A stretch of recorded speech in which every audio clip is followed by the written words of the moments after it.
preparé una presentación haciendo un repaso de la clase anterior. Vimos el concepto de la planeación implicaba la elección de fines, la selección de medios para poder lograrlos. Bien, abordamos cuestiones de metodologías que se fueron, que fueron utilizadas y de utilizarse porque fueron superadas metodológicamente, actualmente. Y nos encontramos en un esquema de planeación de tipo interactiva. Se llama planeación interactiva, Matur lo llama planeación estratégica situacional. Se basan en esquemas generales que aportan más o menos la misma información, con mayores detalles o amplitudes e impactos e incidencias, pero en términos generales lo que sí queda claro es que ya no se trata de una planeación singular, sino se trata de una planeación de tipo plural, una planeación donde no solo planea aquel que lo hace, sino también los otros miembros de la comunidad. Por eso dejan de ser objetos de planeación para ser sujetos de planeación. Hoy lo que vamos a hacer, para continuar entonces con la exposición de la clase pasada, es tomar algunas de las herramientas que pueden ser utilizadas para llevar a cabo el concepto de la planeación. Estas herramientas, como les decía al principio de la clase de hoy, conforman un esquema denominado el sistema de marco lógico. Bueno, los aspectos generales. Es el objetivo de la aplicación de estos instrumentos. Acá tienen un ciclo, ¿no es cierto?, que compone el proyecto, el ciclo de proyecto. Conceptualización como elemento inicial de trabajo, donde ahí establecemos términos generales, objetivos que queremos alcanzar, o sea, la definición de los fines, los medios, el contexto, es decir, pensamos en términos generales en función de o un problema o de una oportunidad. Acuérdense que cuando hablamos de problemas, vimos que dependiendo de la posición del actor, podríamos tener una amenaza, podría ser la alteración de una situación actual, podría ser de conformidad y por lo tanto la altera, podría ser una oportunidad para alterar una situación actual de disconformidad. Pero también en un balance que podíamos hacer entre fortalezas y debilidades, se podría dar un problema. Entonces pasaríamos a lo que es el diseño, ¿no es cierto?, el trabajo de aspectos sistémicos que consideren todos los elementos conceptualizados con anterioridad, en función de las metodologías que querramos poner en juego. Que hayamos hecho eso, que tengamos el diseño con todos los parámetros que intervienen, pasamos a la ejecución. Posteriormente, el seguimiento de esa ejecución y la evaluación al final del proyecto. Tenemos esto ya bien definido, veamos los objetivos. Y tratar de entregar una formulación que comunique la información esencial sobre el proyecto. No tenga ambigüedades, que no tenga elementos superfluos, sino, o sea que eso puede prestar a la confusión, sino que tenga la información clave, precisa, pertinente. Y habíamos visto, hablamos de problemas, era la brecha entre una situación actual y una deseada. La distancia entre esas dos situaciones nos genera un sistema de desorden que produce insatisfacción, inconformidad, malestar social. Es así siempre y cuando haya alguien que lo detente, digamos. Si no hay nadie que detente este tipo de insatisfacción, inconformidad o malestar, entonces no hay problema. Hay dos elementos que son el fundamento de esta metodología: la situación actual y la situación deseada. El primero de los elementos o de las herramientas es el denominado análisis de involucrados. Lo tienen también en uno de los apuntes. Hablábamos de la construcción de los escenarios. Teníamos que ver, por ejemplo, sistemas de alianzas que iban a dar entre los actores intervinientes, y estas iban a pendular entre aliados, asociados y todos. No necesariamente alguien que esté apoyando el proyecto hoy lo seguirá apoyando mañana. Podría estar pendulando, ¿no es cierto?, entre un socio o un opositor. También hay otros actores, pueden ver, sin conexión. Tenemos los beneficiarios, los ejecutores y los opositores. Hay un grado de intervención, hay un grado de articulación, aunque sea para oponerme, pero yo estoy vinculado a esa posible intervención. Lo que estaría buscando es alterar esa situación problemática para mejor, para lograr una mejor calidad situacional. Pero el otro conjunto de actores que ustedes ven allí, que no tienen interconexión con ninguno de los otros que está allí, ni siquiera con el problema, son los indiferentes. Entonces, ese grupo de actores puede ser un grupo muy interesante, muy importante. No debiéramos que eso siga siendo así, que ellos sigan siendo indiferentes. Deberíamos, a través de algunas estrategias, lograr que tomen partido, que tomen iniciativa, que tomen vínculo, que podrían tener muchos recursos, podrían tener soluciones, aportes para la solución, y de esa manera no estarían participando en el juego social. Entonces, el análisis de involucrados se arma a través de una pequeña tabla. Considera actores como grupos, no como individuos. Va a haber personas, pero que están conformando grupos con características definidas. Estos grupos pueden ser organizaciones sociales, pueden ser reparticiones públicas, organizaciones gubernamentales, pueden ser eclesiásticas, locales, regionales o pueden ser también extranjeras. Todas estas agrupaciones que pronto podrían formar parte de los actores involucrados, ¿cuáles son los intereses que estos grupos presentan con respecto al problema? Son intereses específicos en este tema en particular, no intereses generales. Un ejemplo que se me viene ahora a la memoria es cuando se intentó pasar la autopista Presidente Perón, que atravesaba, en uno de sus tramos, atravesaba el Parque Pereira Iraola. Allí hubo una acción directa de los actores que están emplazados en esa zona para oponerse a esa propuesta, a ese diseño. Después puede estar grupos que se solidarizan y manifiestan entonces también en contra de ese diseño y no son afectados directamente. Profe, una consulta.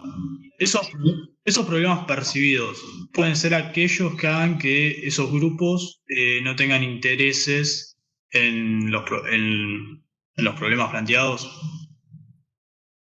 Normalmente deberían tener interés porque si no, no participarían, serían indiferentes, estarían en el otro bloque de actores que no están vinculados al proyecto. El problema percibido de alguna manera lo alcanza, lo puede alcanzar en forma directa o en forma indirecta. Pueden sentirse afectados o pueden sentirse beneficiados, porque podrían ser grupos, podrían estar estos grupos dentro de los denominados beneficiarios, ¿sí?, que son aquellos que están alcanzados por la respuesta, por la solución. ¿Se van a ir del diálogo? Muy difícilmente, porque, bueno, en todo caso puede haber hecho lo que pudieran y no lograr el cambio. Podrían entonces decir, ahí se rompió el diálogo. Pero mientras ellos crean y tengan la oportunidad de manifestarse y oponerse a algo que los está perjudicando, lo van a hacer. Eso también tiene que ver con la última columna, que es el de recursos y mandatos, justamente para poder plantearse en una posición o retirarse si fuera la estrategia adecuada, porque podría ser que la no participación también fuera una estrategia. Tal vez nosotros necesitemos que esos grupos estén y ellos como estrategia establecen su retirada para demostrarnos a nosotros que estamos perdiendo un recurso importante. Entonces, bueno, recursos y mandatos. Recursos es todo el capital intelectual, relacional, o sea, pueden ser recursos tangibles o intangibles, pueden ser recursos financieros. Y en los mandatos son aquellos que obedecen a grupos constituidos formalmente. Cuando comenzamos también el cuatrimestre, conformábamos nuestros equipos de trabajo y yo les decía, en ese momento el ejemplo de formalmente constituido o informalmente constituido. Para nosotros, para dentro de la asignatura, el equipo está formalmente constituido, pero para la sociedad no. No hay ningún estatuto, no hay ningún reglamento que establezca esa conformación y le otorgue un poder legal. Estos grupos que nosotros identificamos pueden ser grupos formalmente constituidos o informalmente.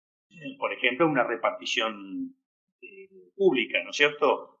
Imaginemos Vialidad Nacional, es una institución del Estado que tiene dentro de sus estatutos una conformación legal que le deja, digamos, en claro a la sociedad cuál es el objetivo, el alcance y los instrumentos que tiene para lograrlos. En cambio, un grupo de vecinos que se agruparon para solidarizarse o para manifestar una oposición, no tiene un estatuto que los establezca como formalmente constituido, y con respecto a los recursos, bueno, sí podrían tenerlo porque podría constituirse, en este caso sería el esfuerzo organizado, lo que se conoce normalmente como mano de obra, ¿no? También podrían tener recursos cognitivos. Podría tratarse de un grupo de personas que aportan ideas y formas de llevar adelante diferentes desarrollos.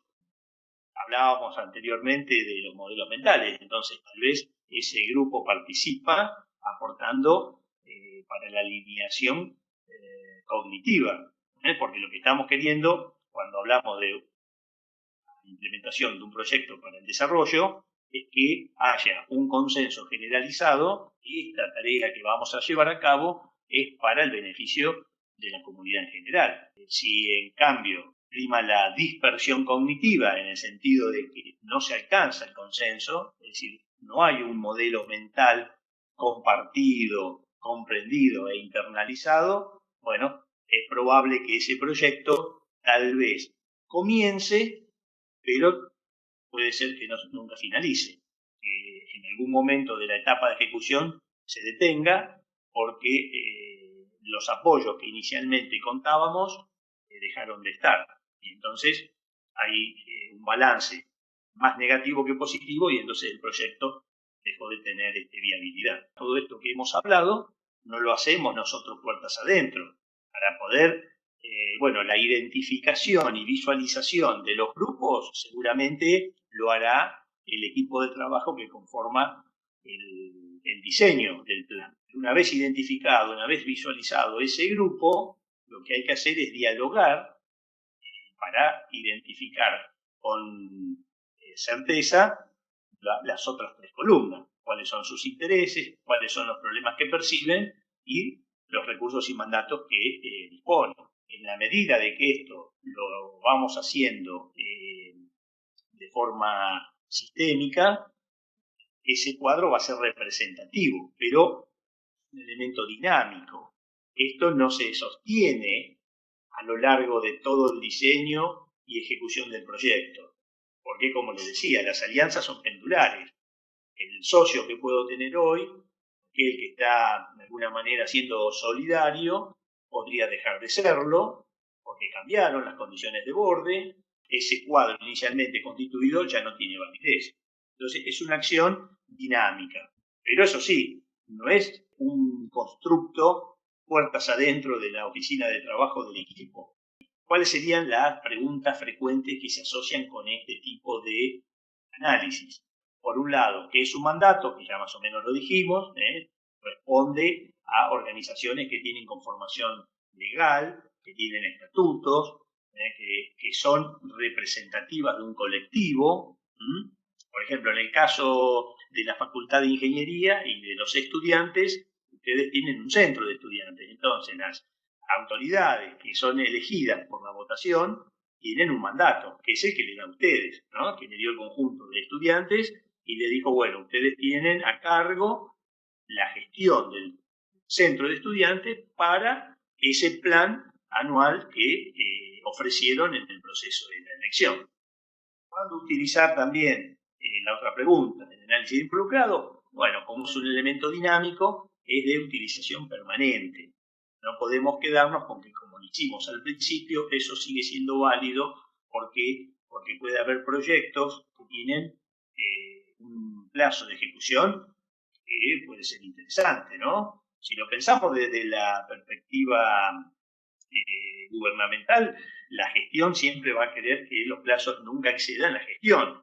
Pensemos en algunos proyectos de ingeniería de la Argentina, por ejemplo, Yacyretá. ¿Cuántos años llevó desde que se comenzaron los primeros estudios a prácticamente el final hace unos pocos años atrás? Entonces, hay proyectos que pueden llevar mucho tiempo de emplazamiento dependiendo de la magnitud, dependiendo de los objetivos y alcances. Puede ser que haya proyectos que se inician con un cierto tipo de tecnología disponible y después la tecnología avanza y entonces podría ser que acelere el proceso o por condiciones de macroeconomía no somos el dueño de esa tecnología, somos dependientes tecnológicamente, podría ser que no estemos en condiciones de seguir adquiriéndola. Sea necesario desarrollar una propia tecnología, con lo cual llevaría un tiempo no pensado, no previsto en el diseño original del proyecto y entonces el plazo de ejecución también termine siendo mayor. Bueno, todo eso son aspectos que inciden en forma parcial o total y por lo tanto son las preguntas que están, digamos, en relación. Y entonces ahora tendríamos que pasar a hacer el análisis de problemas. El tema del árbol de problemas. Bueno, así gráficamente, donde las raíces se conceptualizan como causas, el tronco del árbol es el problema y las ramas serían los efectos que produce ese problema. Entonces, las causas originan el problema y el problema parte produce efecto. Cuando hablamos de un árbol de problemas, entonces iniciamos, una vez que hemos detectado el problema, en esta instancia que hemos podido recortar ese problema y para nosotros se trata del problema focal. La bibliografía dice que para poder determinar qué es lo que causa ese problema, bueno, no habría límite en principio para dar las causas. Yo ahí puse nivel 1, nivel 2, nivel 3, nivel N. Sin embargo, en la mayoría de los ejemplos que uno encuentra, rara vez encuentre más de 3 niveles. El método es el problema y a continuación de eso las causas que están directamente asociadas a ese problema. O sea, cuáles son las causas que conforman ese problema, que lo producen. Luego pasar a otro nivel de causas que den como resultado las causas anteriores que luego provocaron el problema. Y así hasta el nivel 3, por ejemplo, ¿no es cierto? Aquí están observando que algunas de las causas están interaccionando o inciden con más de una causa al mismo tiempo. Eso implica la multicausalidad, ¿no? La interacción multicausal. De las causas, incluso hasta podrían estar fuera de nuestro control. Acuérdense, cuando vimos el triángulo de Matus, que vimos variable bajo control compartido y variable fuera de control. ¿Eso por qué se va a dar? Bueno, se va a dar dependiendo de quién sea el ejecutor de la solución. Aquí tenemos un ejemplo que lo saqué del boletín ILPES, donde ya está delimitado el problema. Fíjense, alta tasa de enfermedades en la localidad. Entonces, ¿cuáles serían las causas directas que producen la alta tasa de enfermedad en la localidad tal? Por ejemplo, se detectaron que los malos hábitos de higiene son una causa directa de la enfermedad. Un deficiente acceso al centro de salud, es decir, no podemos, por ejemplo, hacernos atender de modo preventivo, de forma periódica. Por ejemplo, hay contaminación del agua. Si bebemos agua contaminada, seguramente algún problema vamos a tener.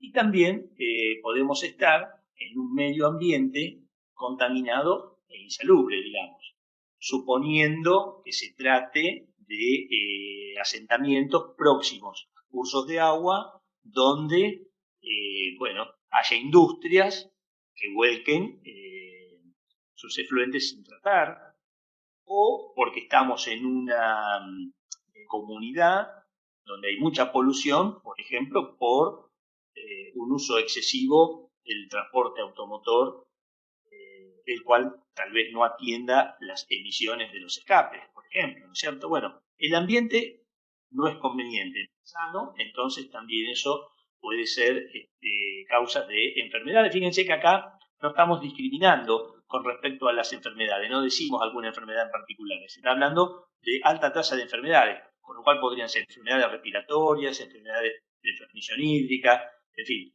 una cantidad de enfermedades que en este momento no la estamos discriminando, no estamos desglosando por tipo de enfermedad. Si pasamos a un nivel, vamos profundizando las raíces, vemos que la falta de educación en higiene es la que lleva a los malos hábitos de higiene.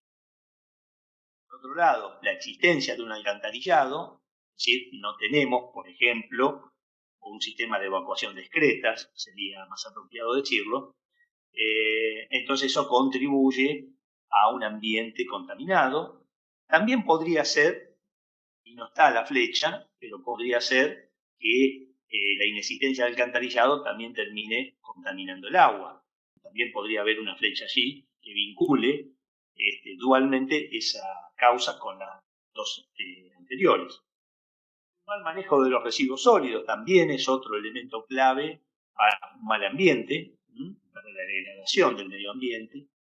Y ya en las causas más profundas, digamos, en las raíces más profundas, tenemos dos que nos dicen que no hay atención en la localidad, que quisiéramos ir a atendernos, no tenemos dónde, que las vías a los centros vecinos, que sí seguramente en esos centros vecinos hay atención, o podría encontrar yo la atención a una consulta, claro, se dificulta porque podríamos acceder, a lo mejor, cuando hay mal tiempo, cuando ha llovido, pero también podría ser no por una cuestión de lluvia, sino porque puede ser que el camino no esté conformado en su totalidad, y entonces hay tramos de este camino donde los vehículos prácticamente no pueden pasar.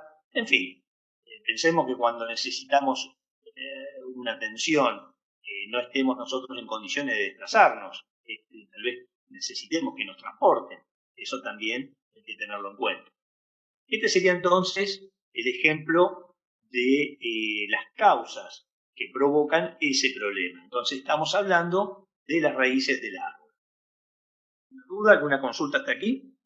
Ese nivel 3 sería como el que está menos relacionado, o sea, no está directamente relacionado con el problema, ya que no es tan usual, se relaciona...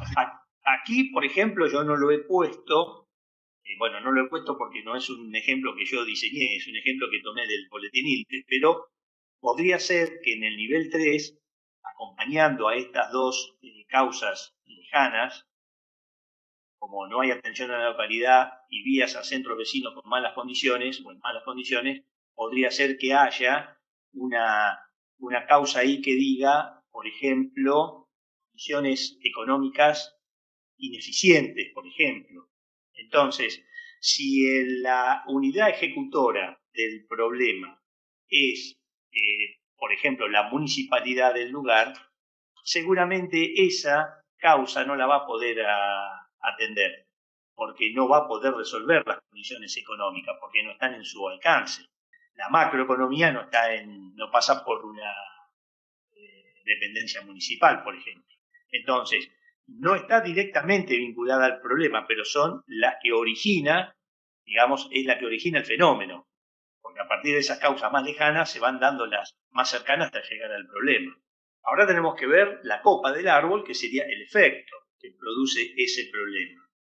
La tasa de enfermedades en la localidad nos está generando un nivel de efectos directos a ese problema, por un lado como una alta tasa de mortalidad, dependiendo el problema. Bueno, fíjense ahora con el tema de COVID. Para algunas personas, haberse enfermado de COVID significó la muerte. Entonces, lo de alta tasa, bueno, habrá que ver, dependiendo en qué lugares.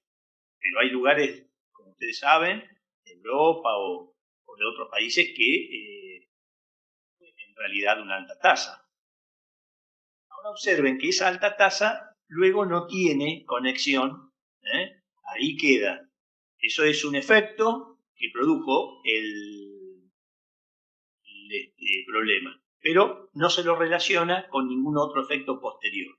Seguramente tiene otro efecto posterior, porque aquel en su familia, por ejemplo, perdió un ser querido por una enfermedad, evidentemente esa pérdida genera un efecto. Pero bueno, en este ejemplo no está considerado ese efecto.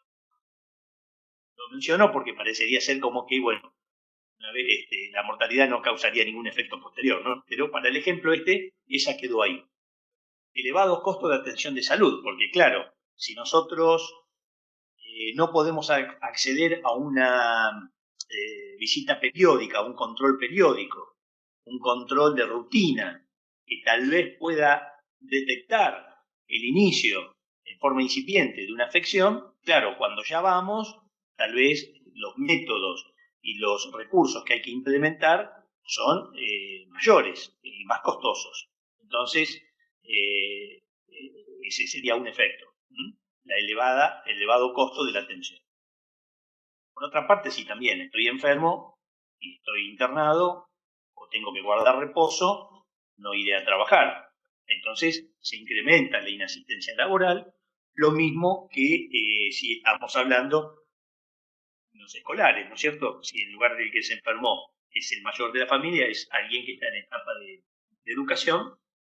Entonces, fíjense que acá hay dos fenómenos asociados. Por un lado, la inasistencia y por otro lado, la repitencia. Es decir, si yo tengo muchas faltas, es probable que termine haciendo el ciclo lectivo.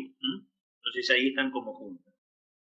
Ese nivel que nos arroja otro nivel superior al anterior, donde si yo tengo que destinar más recursos a la atención de la salud, evidentemente tendré que postergar otras necesidades, si no tengo la cobertura, ¿verdad? Bueno, a veces teniendo la cobertura, dependiendo de qué cobertura, cubre el 100% y tengo que generar además un gasto adicional, con lo cual podría llegar, incluso teniendo una cobertura de una prestación, por una prepaga o por una obra social, dependiendo de ese tratamiento, si no está alcanzado, no está cubierto, podría requerir un gasto adicional. Entonces, ¿en qué se traduciría? En la postergación de otras necesidades. Si lo vemos desde el punto de vista entonces de la producción, al haber una inasistencia, podría ser también una alta rotación dentro de los recursos humanos de esa empresa, entonces hay un mayor costo.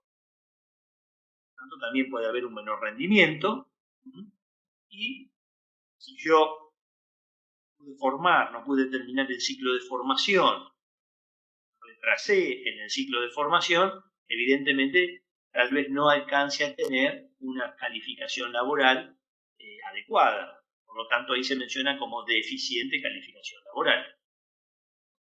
Menor rendimiento porque evidentemente hay una menor participación dentro del proceso productivo.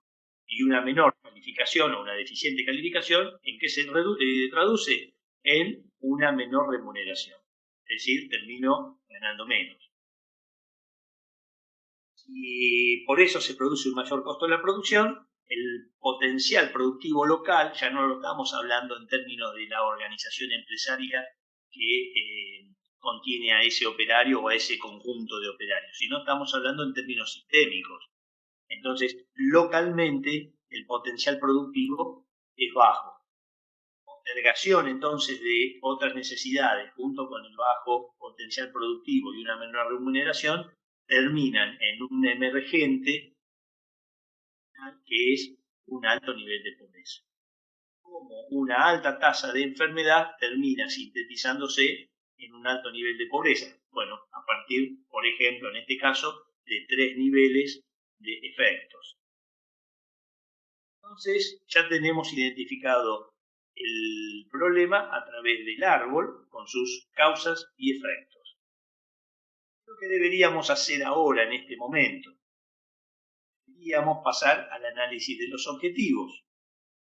Para eso, vamos a hacer uso entonces del árbol de objetivos. Acá ya se lo puse en un solo bloque.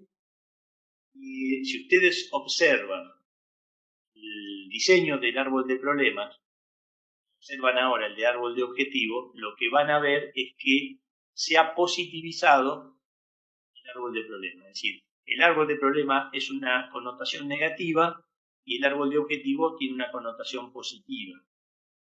¿Cuál era el problema que habíamos visualizado? Una alta tasa de enfermedad en la localidad, y cuando lo pasamos al árbol de objetivo lo que decimos es una baja tasa de enfermedad. Es decir, de alta pasamos a baja, es decir, logramos una transformación. Ese problema en un objetivo. Procedimiento. Es el procedimiento para lograr este árbol de objetivo que ya tenemos ahí en pantalla. SIGA transforma los problemas, que son una connotación negativa, en objetivos, en una connotación positiva, es decir, positivizamos el árbol de problemas. Se identifica y visualiza la relación de tipo medio-fin. Cuando vimos la clase pasada el concepto de la planeación, comenzamos hablando de fines y medios. Entonces, acá lo que se está identificando es la relación que hay entre ellos. Y como vimos también la definición de problema, que para nosotros era la brecha entre una situación actual y una deseada, bueno, el árbol de problema trabaja con la situación actual y el árbol de objetivo trabaja con la situación deseada, es lo que queremos lograr. La metodología dice, comenzar primero con el nivel más alto, porque en el nivel más alto se ubican los fines, y continuar hacia abajo, estarían los niveles, en esos niveles más bajos están los medios. Entonces, cuando transformamos el árbol de problema en objetivos, lo que tenemos es que lo que era en su momento los efectos, el árbol de efectos, eso se transforma en el árbol de fines, y lo que eran los componentes del árbol de problemas de las causas, eso se transforma en medios. Seguramente, en algún momento tal vez hemos hecho una formulación, hemos identificado una causa, un efecto, que después no podemos positivar, después no lo podemos transformar. Entonces, por eso acá dice reformular objetivos, porque no pueden llegar a ser identificados o formulados. Entonces, podríamos tener que cambiar en el árbol de problemas. También podría ser que sin suceder lo anterior, sin tener que reformular los objetivos, haya que agregar objetivos nuevos. No quiere decir que haya que tocar el árbol de problemas, sino que observamos que para que algún fin sea logrado, no bastan con los objetivos identificados, con los medios identificados. Por lo tanto, habría que agregar algunos otros que lo vuelvan real, que lo materialicen. También, así como agregamos nuevos objetivos, podríamos eliminar otros que terminan siendo no realistas. Por ejemplo, el tema de aspectos macroeconómicos. si la organización que va a llevar adelante la solución del problema no tiene bajo sus variables controladas, ni siquiera compartidas, entonces no sería un objetivo que hay que dejar. Entonces ustedes me podrían preguntar en este momento, y entonces, si ese objetivo lo eliminamos, ¿qué se hace? Bueno, ese objetivo que se elimina porque está dentro de las variables fuera de control, en la metodología del marco lógico, en la matriz del marco lógico, aparece como supuestos. Entonces nosotros, como unidad ejecutora, decimos, si esto sucede, entonces tal otra. Pero no está en nuestras manos hacer que suceda, porque no está bajo nuestro alcance. Pero sí hay que incluirlo como supuesto, no es que se elimina de este diagrama, pero no del diseño del plan. Teniendo en cuenta el procedimiento y teniendo en cuenta los aspectos de agregar, suprimir o reformular, así nos estaría quedando para nosotros el árbol de objetivos. Fíjense, cuando hablábamos de alta tasa o alto nivel de pobreza, pasamos a tener un menor nivel de pobreza. Observen un detalle menor. No decimos que desapareció la pobreza. No se transforma la positivización, la negación, digamos, la eliminación, porque eso es muy probable que no lo logre el proyecto nuestro. Sí podrá impactar, podrá incidir mejorando las condiciones de vida y por lo tanto un nivel de pobreza menor al anterior. Entonces, normalmente, muy raro que aparezca una positivización absoluta. Cuando hablamos del potencial productivo, era malo, ahora es bueno. Eran menores remuneraciones, mayores remuneraciones. Menor rendimiento, mayor rendimiento. Mayor costo de la producción, ahora es menor costo de la producción. Y así. Y cuando vamos entonces a las causas, que ya ahora son los medios, todo lo que está desde el problema hacia arriba son los fines que queremos alcanzar. No queremos bajar la tasa de mortalidad, ese es un fin. El medio que necesitamos para lograr eso. Bueno, seguramente exista educación en higiene, cuando no existía. Bueno, podría ser que existiera la educación, pero fuera deficiente, también, otra forma de expresarlo, ¿no? Porque tal vez tenemos planes, o hemos formulado algunos planes de educación que toman ese tema muy tangencialmente o con la no importancia del caso. Podría ser que no lo tuviéramos, acá lo plantearon como que no estaba, pero podría ser que estuviera y no conforme uno de los ejes curriculares o nucleares del currículo, digamos, ¿no es cierto? Si existe entonces un plan de educación en higiene, seguramente va a haber buenos hábitos. Y si hay buenos hábitos, seguramente va a bajar la tasa de enfermedad. Y así bajamos la tasa de mortalidad. Entonces, observen cómo los medios que nosotros estamos eligiendo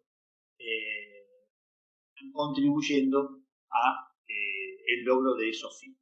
Por un lado ya teníamos establecido el árbol de problemas, ahora tenemos establecido el árbol de objetivos, la positivización, estableciendo los efectos, transformándolos en fines y las causas en medios. Ahora tenemos que ver cómo ponemos en marcha acciones que hagan que los medios logren los fines. Pero la acción tiene correspondencia con los medios. Ser factibles. Quiere decir esto, que tienen que ser realizables. Debiera analizarse el nivel de incidencia y priorización, porque de acuerdo al nivel de incidencia podríamos establecer una priorización de acciones. Verlas como complementarias o sustitutas. Aquellas acciones complementarias son las que puestas en marcha de forma simultánea potencian la solución. Y las sustitutas son aquellas que, por instrumentarlas las dos al mismo tiempo, no habría una mayor contribución por aplicarlas simultáneamente. El ejemplo que les muestro aquí, digamos ahí en lila, estarían componentes del árbol de objetivos, que serían los medios. Y en blanco, en los cuadros blancos con letras azules, estarían las acciones que se corresponden con esos medios. Entonces, para que haya, por ejemplo, educación en higiene, deberíamos instrumentar cursos de capacitación en higiene personal y manejo de alimentos. Si lo pensamos por el lado de vías a centros vecinos en buenas condiciones, entonces habría que mejorar, ¿no?, los caminos. Acá en este caso aparecen los nombres de las localidades. ¿Ven? Bueno, estas localidades presentan caminos de acceso seguramente en muy mal estado. Entonces, el mejoramiento de los caminos de ambas localidades va a garantizar por lo menos un acceso en condiciones adecuadas para la consulta o tratamiento, dependiendo de los casos, de afecciones por parte de los vecinos, centros de salud, ¿no? Acá estaría el ejemplo de algunas acciones complementarias y sustitutas, ¿no? Podríamos pensar en la construcción de un centro de salud. En la localidad no había atención, podríamos construir un centro de salud, en lugar de arreglar los caminos, por ejemplo, de acceso a las otras localidades. Fíjense cómo ya ahí se va viendo las acciones. Si yo decido mejorar los caminos, los accesos a las localidades vecinas, y al mismo tiempo construyo un centro de salud, no agrega valor a la solución, porque el acceso a las localidades vecinas, si yo tengo atención en mi localidad, no voy a ir a hacerme atender la localidad vecina. Entonces, seguramente ahí hay que hacer después, lo vamos a ver, un análisis, tomar una decisión. Las acciones también identificamos que se pueden llevar adelante. La construcción de un sistema de alcantarillado, como habíamos dicho, no había un sistema de evacuación discreta, por ejemplo, entonces podemos establecer un plan de recolección de aguas servidas. También podríamos pensar en la construcción de una planta de tratamiento. Con eso, entonces, lo que hacemos es minimizar el impacto ambiental y, por lo tanto, tener un ambiente descontaminado y sano. Y otra acción que podríamos tomar es mejorar la recolección y la disposición final. Tal vez no haya un sistema de recolección, que lo implementemos, o tal vez lo haya, pero después no tenemos un tratamiento de la disposición final de esos residuos. Entonces, la solución puede ser parcial o total, pero aquí ya están viendo ustedes una serie de acciones. En este sentido, vale aclarar, en términos de Edgar Morin, que acción implica complejidad, pensar, iniciativa, implica decisión, tener conciencia, digamos, de las derivas y de las transformaciones que esa acción va adelante o motoriza. Cuando hablamos de acciones, tenemos que pensar en una aplicación contextual de la misma. Para esas acciones que estamos pensando es los criterios de selección o análisis de alternativas, ¿no? Análisis de alternativas, porque nosotros ya llegamos a una instancia donde ya estamos proponiendo acciones concretas. Construir un sistema de cloacas, construir un centro de salud, construir una planta de tratamiento, en fin. Hay acciones concretas, como ustedes pueden ver, todas asociadas con cuestiones ingenieriles. Bueno, no entramos en detalle, pero cuando hablamos, por ejemplo, del diseño de un plan curricular, también estamos hablando que eso requiere dónde se va a dar esa capacitación. Si es en un centro educativo ya existente, pero tal vez el centro educativo existente no está en condiciones de incluir o de anexar una actividad de esta naturaleza, entonces eso también podría llegar a ser una acción. Deberíamos incluir medios que no vino de origen. Pero ahora, analizando así, vemos que no estamos teniendo en cuenta el lugar de emplazamiento de esa acción de capacitación. Podría ser que se requiera. Tal vez sea posible en el mismo centro de atención, porque podría incluirse allí una ala, se podría anexar una ala que, además de tener las áreas de atención de los profesionales de la salud, puede tener un área de educativa anexa. Pero entonces ahí también podríamos pensar, imagínense en los tiempos actuales, las componentes de digitalización, entonces ya no es solo ingeniería civil, sino también puede ser ingeniería informática, ingeniería de sistemas, tal vez ingeniería eléctrica, porque habrá que ver si el tendido de la red eléctrica es suficiente. Bueno, podemos hacer un análisis bien general para detallar de que muchas de las disciplinas que intervengan en la solución de este problema. Bueno, aquí vale el análisis para ver qué medios podrían no haber sido considerados inicialmente y ahora, en estas instancias, debemos incluir. Como por ejemplo un centro de educación, tenemos que poner acciones que lo hagan posible. Entonces, los criterios de selección se instrumentan a partir de puntos de acciones complementarias y sustitutas. Por ejemplo, en este caso podríamos considerar capacitación en higiene y mejoramiento de caminos como una opción. Y la otra opción podría ser curso de capacitación en higiene y construcción de un centro de salud. Vamos a suponer que esas serían dos alternativas. ¿Cuál es la alternativa que deberíamos instrumentar? Para eso debería instrumentarse análisis o evaluaciones que tengan los tres criterios o reúnan la mayor cantidad de criterios posible. ¿Y cuáles serían estos criterios? Bueno, el criterio económico, el criterio social y el criterio ambiental. En un problema complejo podríamos tener varias alternativas, ¿no? Entonces deberíamos armar ahí una planilla, una grilla con puntaje, una alternativa que cubra los aspectos sociales, ambientales y económicos. Estaríamos ante la presencia de un proyecto de triple impacto de desarrollo sostenible. Si en cambio estamos ante una alternativa que cubre el aspecto económico y social, ahí estaríamos ante un proyecto de tipo equitativo, si fuera, digamos, social y ambiental, o soportable. Y si fuera económico y ambiental, sería un proyecto de tipo viable. En ese esquema, en ese armado, determinar cuál es la opción con la que se va a trabajar.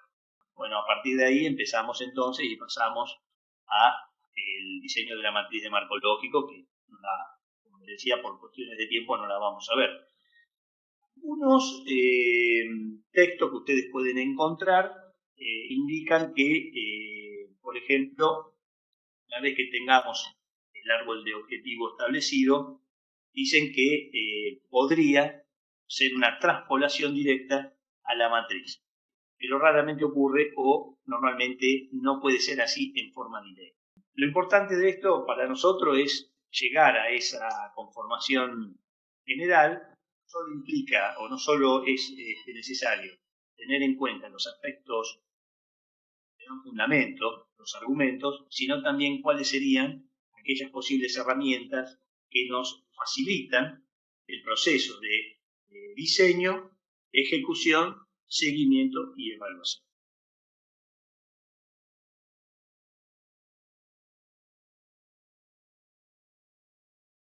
Este es el formulario del Fondo Fiduciario Pérez Guerrero.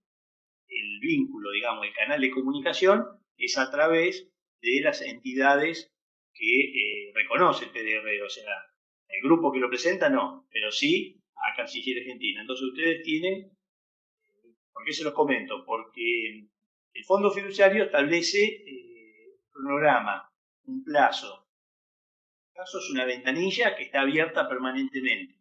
Las evaluaciones se hacen en septiembre.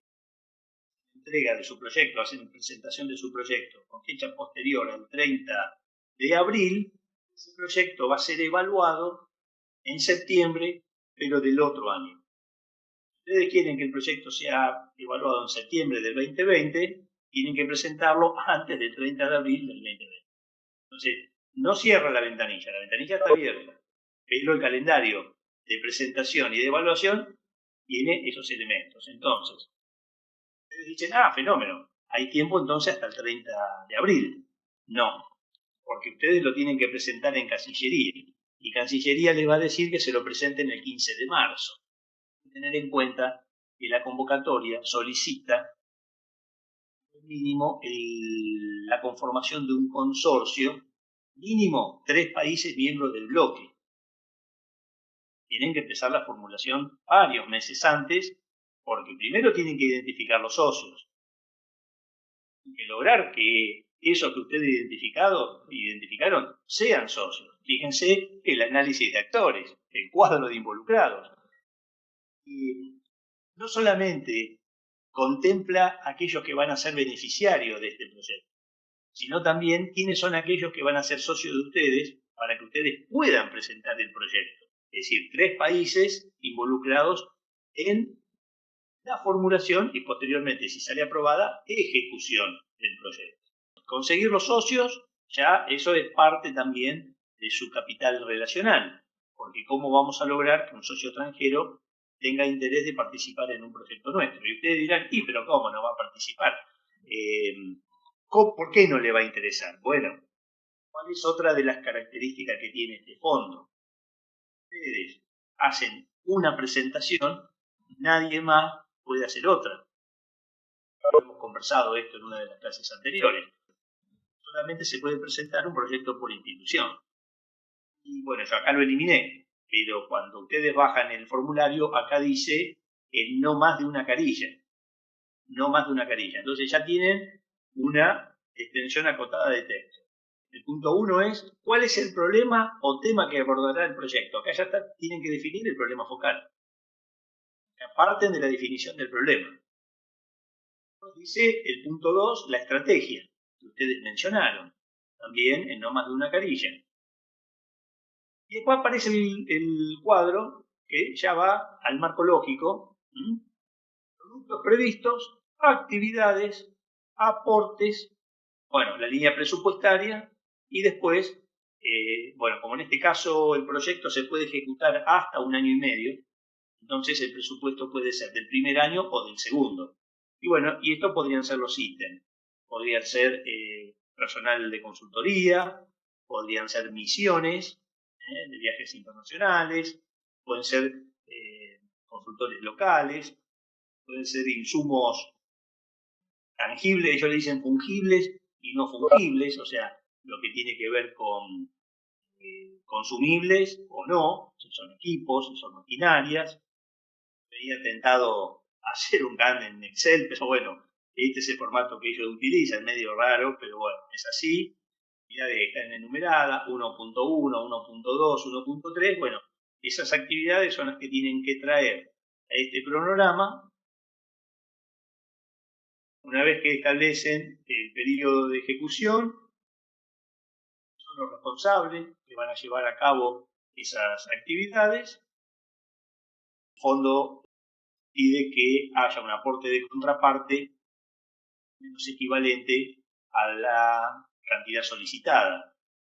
Los socios que nos están acompañando en esta oportunidad son de la Universidad Nacional de Asunción, un Fab Lab que ellos tienen allí, y de la Universidad de Boyacá, la ciudad de Tunja, en Colombia.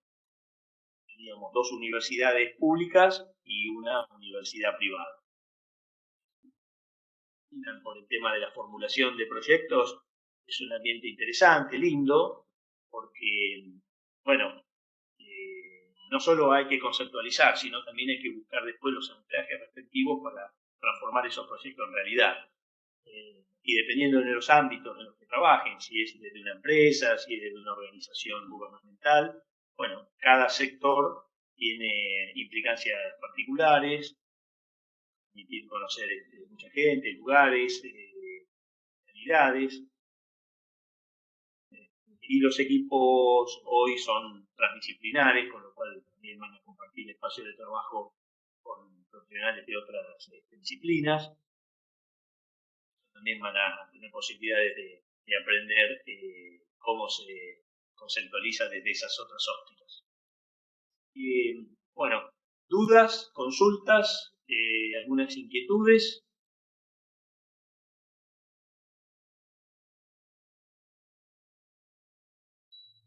Profe, una consulta.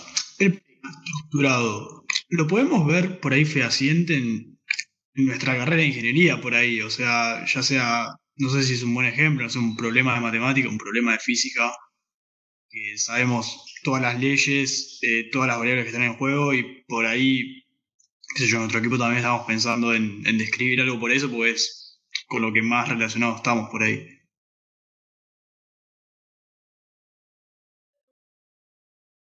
Godet dice que si bien es fácil complicar las cosas, puede llegar a ser muy difícil simplificarlas.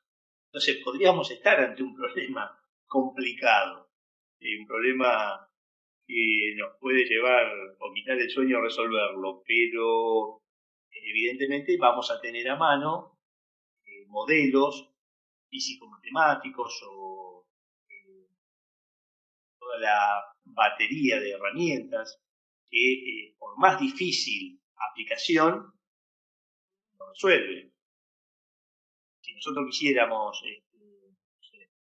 realizar el cálculo, una estructura, qué sé yo, de cáscara, eso era mucho de la década del 60, ¿no? Se utilizaba el hormigón con esas formas de cáscara que después, bueno, fue superada por otros materiales, pero imagínense, esos cálculos son muy complejos, cualquiera no los hace. Entonces, nadie está diciendo que eso no es difícil hacerlo, pero tenemos las metodologías, tenemos los instrumentos para hacerlo.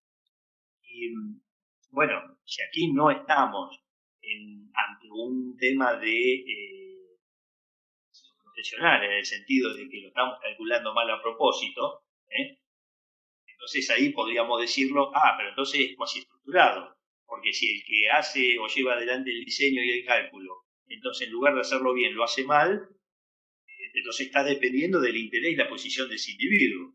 Bueno, desde ese punto de vista, todo terminaría siendo cuasi estructurado, pero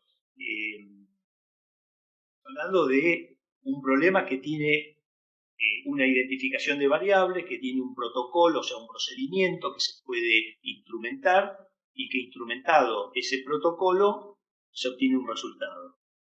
¿Sí? Eso normalmente puede ser en el ámbito ingenieril, cuando estamos hablando de aplicar por ejemplo, se me borró de la mente, después se los paso, pero son, digamos, reglamento, ahí también. Cuando utilizamos un reglamento, el reglamento, pues yo puedo utilizar un reglamento europeo, un reglamento americano o una norma, puedo también calcular y diseñar utilizando una norma u otra. Dependiendo de lo que yo utilice, seguramente los parámetros cambiarán, pero el resultado va a ser óptimo, va a ser, digamos, de acuerdo a las condiciones de seguridad y de la profesión. La norma en sí misma no va a estar falseada, es decir, yo la aplico, tendré un resultado con un sesgo, con un estilo de diseño o tendré otro. Ambos diseños van a ser válidos. Pueden partir de la ingeniería, porque nosotros podríamos estar fabricando un motor, supóngase una máquina de trabajo, después queremos vender la máquina. Pues cuando lo introducimos en el mercado, la comercialización, ya dejó de ser estructurado el problema. Ahora, ¿por qué la gente va a optar por ese dispositivo o por otro? Tiene que ver con cambio de hábitos, o sea, transformaciones culturales, sociales. Son problemas casi estructurados, porque ahí depende de la voluntad o no del otro individuo. Vamos a suponer que ese individuo no conoce el producto porque es una innovación. Bueno, ¿cómo hacemos para que lo conozca y se interese? Todos esos elementos que traccionan sobre hábitos, valores, costumbres. Bueno, también hay que ver el alcance o el poder adquisitivo, si lo que estamos fabricando puede ser lanzado con un precio que sea también accesible, porque entonces, ¿qué deberíamos pensar? Que para que acceda, para que lo tenga, debería postergar otras cosas. Entonces, el análisis que una persona hace para decir, bueno, si gasto en esto no tengo para lo otro, más allá de que le guste, que le interese y diga, uy, qué bueno que está, pero si lo hago, tengo que dejar de hacer esto otro. ¿Qué implica dejar de hacer esto otro? ¿Qué es esto otro? Entonces, todo eso ya no es estructurado, es cuasi estructurado. Hoy hemos finalizado la unidad de concepto de la planeación. Que tengan un buen fin de semana. Como dice uno que anda por ahí, gracias por estar. Que tengan buenas tardes, días y noches. Hasta la próxima. Nos vemos la próxima.